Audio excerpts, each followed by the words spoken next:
அறிவல் நேயர்களுக்கு வணக்கம். நான் உங்கள் மௌலீஸ்வரி. 10th T7 பாரதி மேல்நிலைப்பள்ளி, ரெட்டிப்பட்டி, நாமக்கல். தீமைக்கும் நன்மை செய், நமக்கு தீமை செய்தவர்களுக்கும் நன்மை செய் என்று அழகான கருத்து இருக்கிறது. அது எப்படி சாத்தியம் என்பது பற்றி மகாபாரதம் சாந்தி பருவத்தில் ஒரு கதை உண்டு. இதில் வரும் கதாபாத்திரங்கள் கௌதமன், அரக்கன் விருப்பாக்ஷன், ராஜசிம்ம கொக்கு. ஒரு ஊரில் பெரிய செல்வந்தர் வாழ்ந்து வந்தார். மக்களுக்கு நல்லது செய்வதையே பாக்கியமாக நினைத்தார்.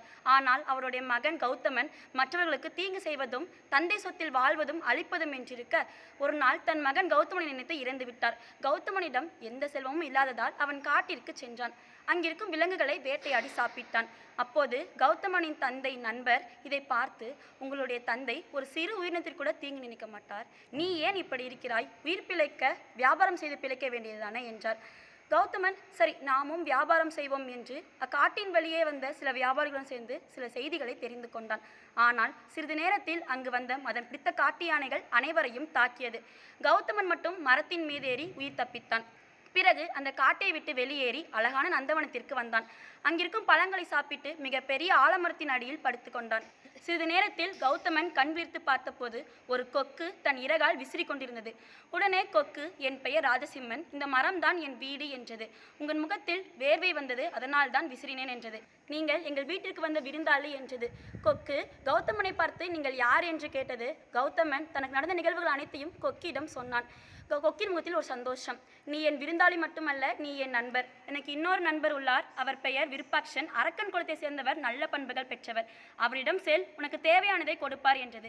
விடிந்ததும் கௌதமன் அவரிடம் சென்றான்.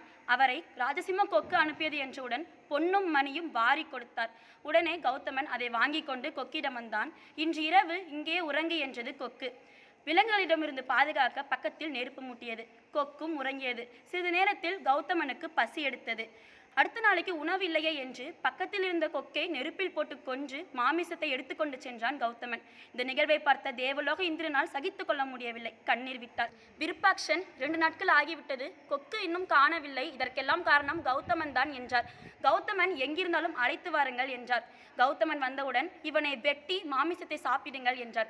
உடனே வீரர்கள், இந்த நன்றி கெட்டவன் மாமிசத்தை நாங்கள் சாப்பிட மாட்டோம், விலங்குகளுக்கு போடுங்கள் என்றனர். விலங்குகளும் சாப்பிடவில்லை. கொக்கின் எஞ்சிய பாகங்களை சந்தன கட்டையில் வைத்து இறுதி சடங்கு செய்தான் விருப்பாக்ஷன்.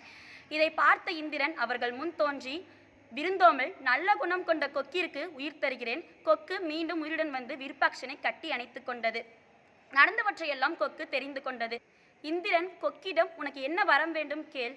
செல்வமா, இனிமையான குரலா, நீண்ட ஆயுளா, அழகான முகமா என்றார்.